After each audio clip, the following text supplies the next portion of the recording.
Hey, deserving listeners, this is Chapter 10 in our deep dive on the psychology of neo-Nazis and the rise of white nationalism and white supremacy around the world, not just in the United States, and all of the history and the concerns we have. Well, not necessarily all the history, but every detail. We get them all right. We get into a lot of the details, hence the fact that we are in Chapter 10.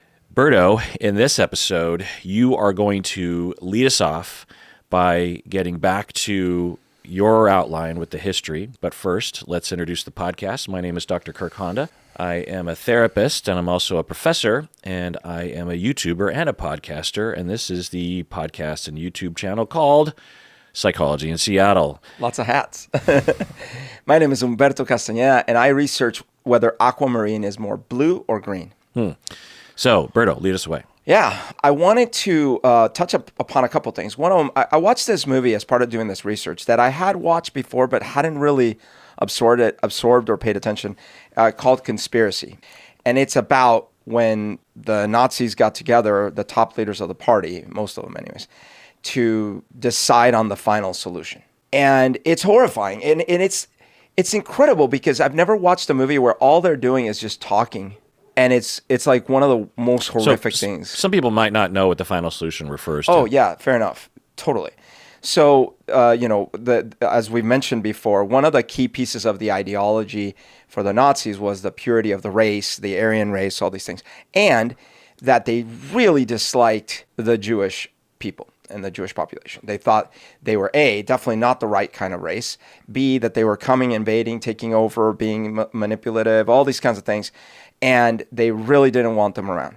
At first, the idea in many people's heads was, yeah, like let's ship them out of Germany, like just get them out of here. Eventually, it became, well, let's put them in like prisons, like camps, just like shuttle them to camps. But at some point, they had all these millions of people in camps basically, and they didn't really know what to do with it, with like that overflow. Some folks at the top decided, you know what? I think what we need is, we definitely want them gone. So, I guess maybe mass sterilization, this kind of thing. But some folks started saying, no, we just got to like shoot them or something. But then as they started thinking about the tactical logistics of this whole thing. And to be clear, they had already executed. Oh, yeah. Thousands and thousands. Yeah, it wasn't so much an issue of like, should we kill them? The problem that they were running into, and it just sounds horrific to even consider this, but it was a tactical problem. They were like, well, how does one kill like millions of people quickly and efficiently and blah, blah, blah. Like thinking of it as a factory, as an operation of efficiency. Right. So this movie is all about this big meeting with all these high-ranking officials where they're trying to decide on a quote, final solution. The final solution in this case being, how do we get rid of them through death, basically. Right.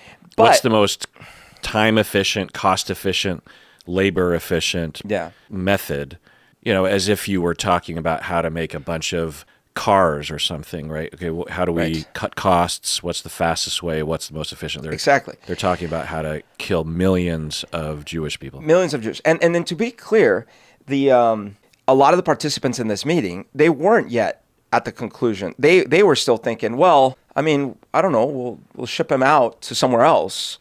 Some of them were saying, well, we should sterilize them, which is horrible enough. But there were some key leaders here that were saying, maybe, good ideas, good suggestions, and what they didn't know, meaning the participants didn't know, that the decision had already been made. And that's one thing I didn't realize. I kind of, when I heard about this conference, I thought that they had these probably passionate debates, and they're like, oh yeah, I guess maybe we have no alternative. That's not what happened. And this movie, even though it is a recreation, they're going off of the official transcripts. So it's not like they're doing much guesswork. There's only a few little bits of conversations that they added. The majority of the conversation is from the transcripts. And from the transcripts, it's clear that the majority of the participants thought that they were making a decision. But the leaders in the room, that decision, not only had it been made, there were some concentration camps where it was already being carried out. Now they were just trying to spread the methodology and get compliance throughout. That's what the meeting was really about. And it's just insane. Just think about that, right? Like, think about you're waging a war. It's already horrific. People are dying. But the leaders, your people, your peers, you have such little regard for this group of people that you've put them all in death camps. But the death is supposed to be implicit. Now you're being told, well, what if we make it more explicit? And you think you're like your trace left part of humanity is going, well, it sounds a bit extreme. Well, you don't realize it's like, you don't really get a say in the matter. It's done. Now we just need you to like go implement, like go copy paste this methodology. They already had the gas. They had the train system worked out. Like they had figured it out. And Kenneth Branagh is like the main guy in this. So let's watch a little clip from it. Oh, okay, yeah. I love this house. On January 20th, 1942, 15 men gathered in a private villa outside Berlin. This meeting is not taking place. They dined on the finest foods and wines. Not bad for French. And in a meeting that lasted 2 hours, they would change the world forever. I have to say, the tone of the trailer makes it seem like a Pride and Prejudice kind of period That is piece. how it feels when you're watching it. Like, and I think it's purposeful at first. Like they give you the mundane little bits, like they're setting the food out. One guy's getting reprimanded for not doing it quickly enough or whatever. Yeah, they don't have it where there's ominous music and there's like evil makeup on him, because these are regular people just doing their job. And the worst of all of them, who was legitimately probably a sadist at the very least, the guy that Kenneth Branagh plays is this guy named Reinhard Heydrich. He was known as the Butcher of Prague before this. Right, we talked about him before. He was essentially probably something legitimately off about his personality. Like you could see, and this always happens in these organizations or these governments where psychopaths, sadists will rise in the ranks, whether it's the mob or the Nazi party, because they have a skill that other people don't necessarily have. Their ruthlessness, they are happy to do it. It doesn't plague them. Yeah. They want to do it. And so you just say, go for it, psychopath, do your thing. Yeah, so let's watch a little bit more. Yeah. Rail access. Systematically annihilate all the Jews of Europe. The Jews haul the bricks, and they build the buildings themselves. The method is now defined. Kenneth Branagh, Stanley Tucci. Get them on the trains. A secret meeting, a hidden document, conspiracy.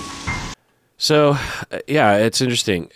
So the twist is that at the end, their meeting was pointless because the SS or Hitler or someone else had already made all the choices. This guy, Reinhard, and his second in command, Eichmann, the famous Eichmann, who's kind of known as the architect of the Holocaust. But really, it was at the direction of Heydrich, which of course was at the direction of Hitler himself, essentially. But the key is that they had already implemented the processes, done the investigation, like probably a couple of years prior to this when this whole thing started. And they already had the exact methodology selected and everything. As the movie is progressing, because initially some people come in, they're ready to like argue against, because they kind of sense what the proposals are probably going to be, and they come in ready to argue against it. And keep in mind, these are full-on Nazis who don't have any love for any Jews and don't even want them necessarily to be around after one generation. But it's just that like their lack of humanity only goes as far as that, and they come ready to argue against something more drastic. But they're essentially realizing as the meeting progresses that, and you can really tell the threat in the air of not just acquiescing and nodding your head. And by the end, it's like, okay, good, we all got. And Kenneth Branagh plays it brilliantly because he's probably the worst psychopath of the bunch, but yet he comes off like really polite, nice, and like, oh, let's hear your concern. Oh, that's really. Yeah. And at the end, you're like, oh, I see. And then, and again, I mentioned an example in a previous episode where the guy Colin Firth, who's from Pride and Prejudice, he plays one of them, and he is essentially, in movies normally you have like the voice of the person watching the movie, the voice of conscience or whatever. He is essentially that, except again, Nazi version. So his version of reasonableness is like, what? Look, I hate the Jews. But I hate them more than all of you because I know that they're really smart and they're really capable. And if we're not careful, they'll take over, like that kind of thing. And then he's like, I'm just saying, let's sterilize them.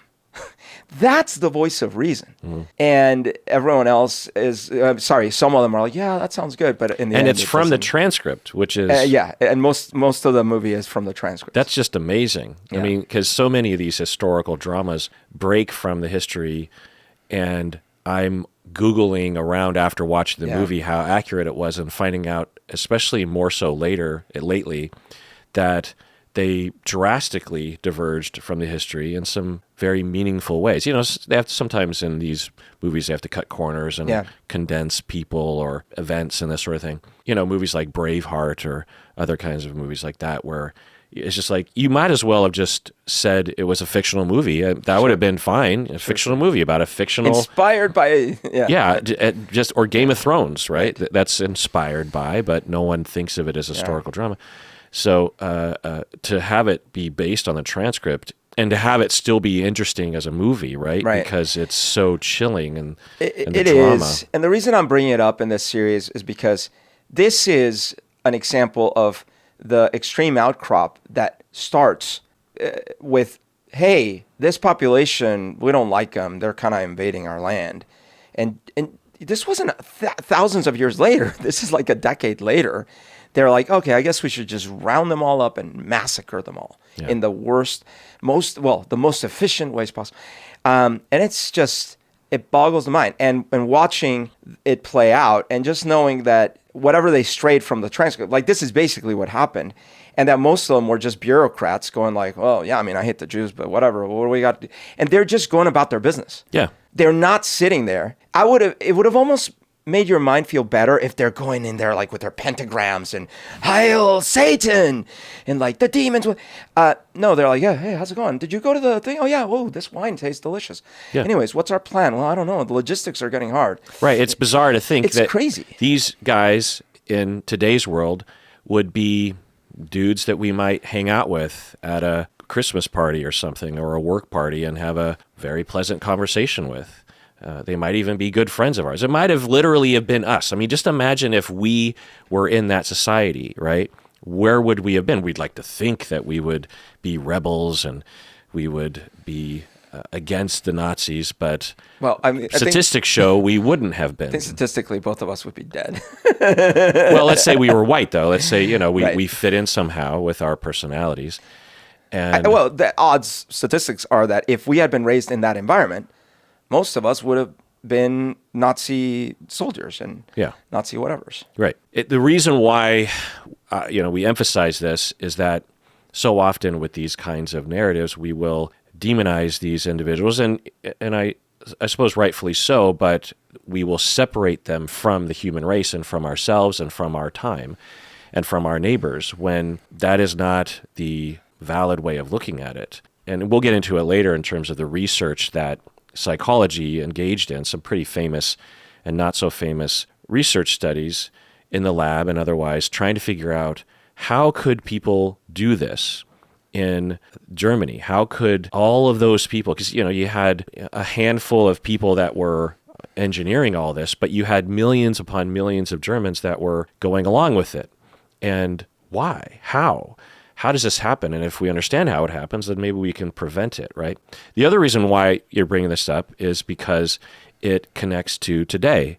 The neo-Nazis and the white nationalists and people who don't even consider themselves to be even necessarily racist today will absolutely agree with the final solution and all the other Nazi things, right? It's not just a distant thing in the past. It is something of today. When someone is holding up a swastika on an overpass, over the freeway in the United States, or marching through the streets of Berlin, then those people are in all likelihood saying, we want this to happen again. We want to round up all the Jews and we want to gas them. We want to kill them. And those are the conversations they're having on Discord and online.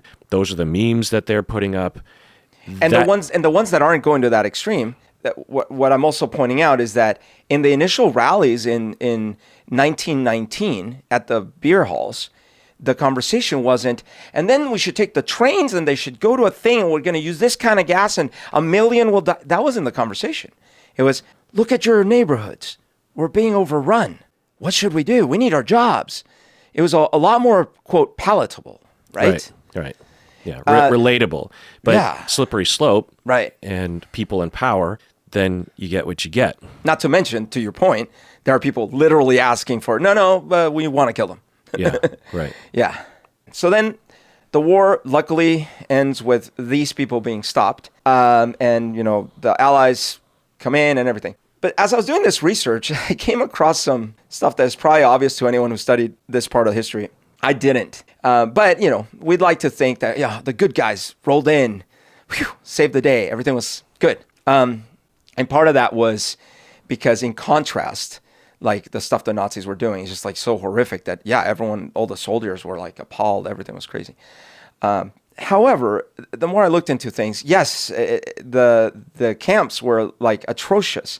And yet the things that had been happening before the war, before World War I, by countries like England and other colonizing entities like Spain and the Dutch, everyone that colonized places throughout the world, is they were enacting a sense of white superiority and of manifest destiny and of like, hey, we ultimately own the land. We must convert people by force.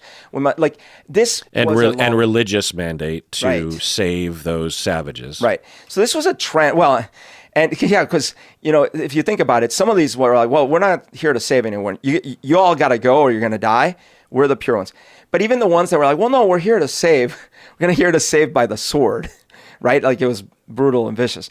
So I bring that up because when we quote unquote liberated Germany and the Allies came in, that's very lucky for the world.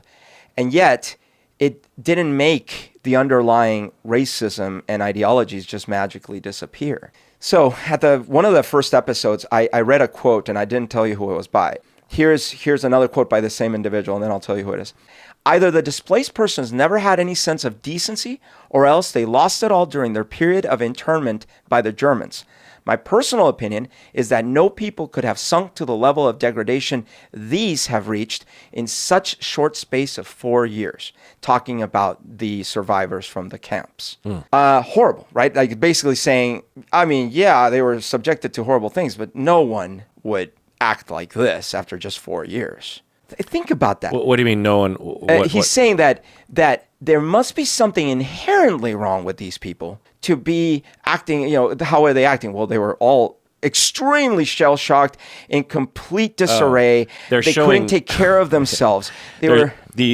Upon freeing the Jews who were left in the camps. And putting them in new camps. And observing their behavior, having been traumatized and lost so many people and starved and beaten, seen so much death. But only 4 short years. For 4 short years. And the short time observing them, right? Because presumably a lot of them, they adjusted and with trauma managed to get back on their feet again. This individual is looking at that saying, well, clearly there's something different about these Jewish people that makes them lesser than white people. Yeah. I have a guess as to this. I don't know if you want me to guess.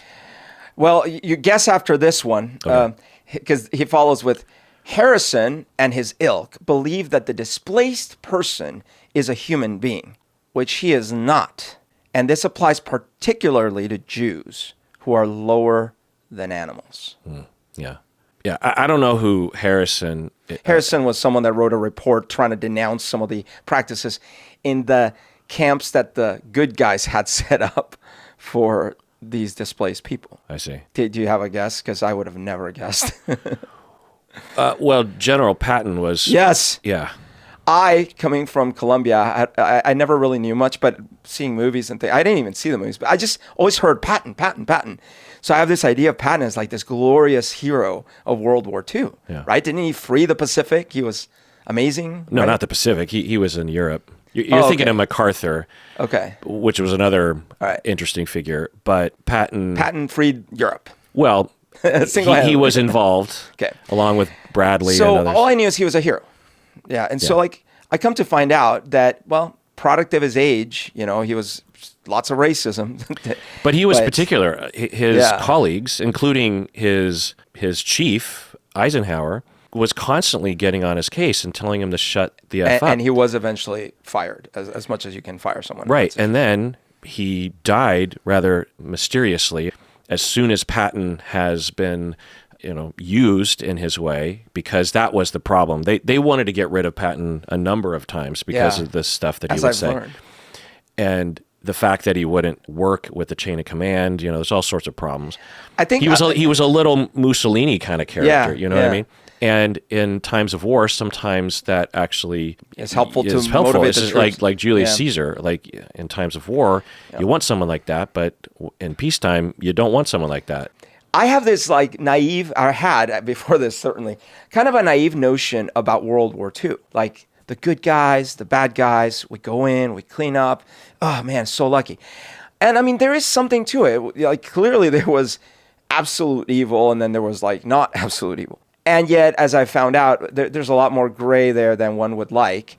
And in learning this, I went back and read a lot of his journals, because the reason this exists is because he had a diary, and he was very good about it. And to be clear, it's not just Patton. Right. Patton was like this because a lot of people were like this. And it's even questioned if a lot more of the leadership was like this, but just knew not to say it out loud. It was undeniable, especially because we'll talk in a second about all the people they brought from Germany to help with science and engineering for all the military programs on the space race and the nuclear programs.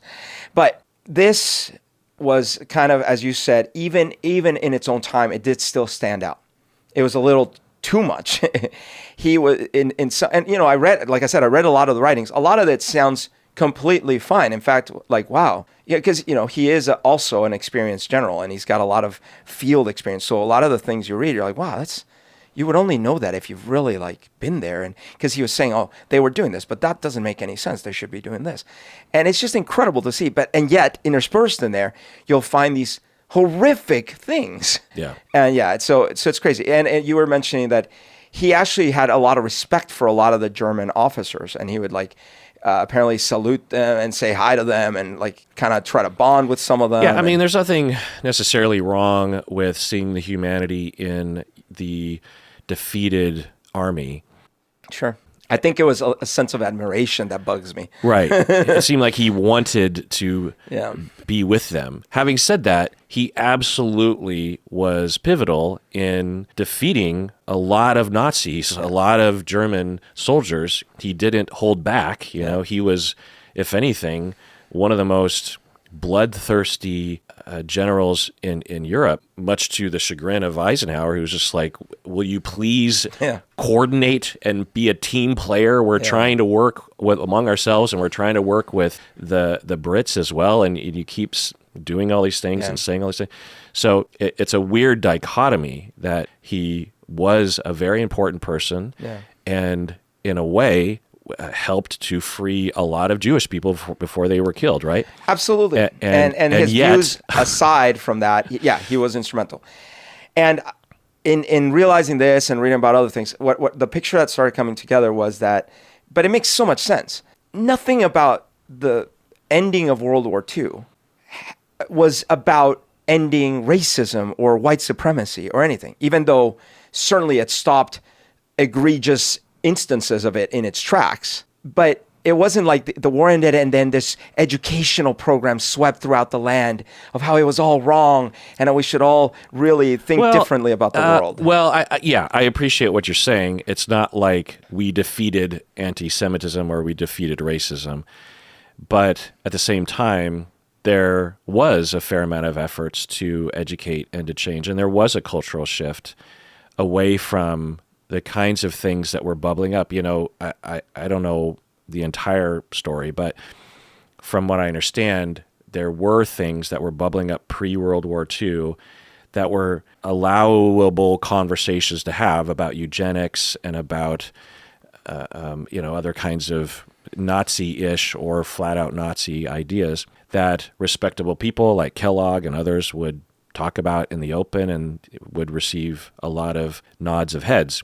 Once World War II happened and the Nazis and a lot of people died and there was a lot of pain and agony, and there was, I think after World War II, a taboo around anti-Semitism that wasn't necessarily there before. Not that anti-Semitism went away by any means, but I think it did change things for some run-of-the-mill suburban people. The other thing is in Germany, Germany is different, yes. They had a whole system Yes. of re-education, Yes. and they passed laws where I think they're still in the They books. got very aggressive about it. Yeah, they really hit it hard. Here's the challenge, though. So I feel the same as you, except, and maybe I'm just being a little too pessimistic, but some of the things that I've realized through doing this are that I, and myself and most of us, we were very good at, after seeing all the movies and things, being like, yeah, if I've learned anything, is one should definitely not be a Nazi. Now, first of all, it clearly doesn't work for everyone, because apparently, as we've been talking about, there's a lot of neo-Nazis.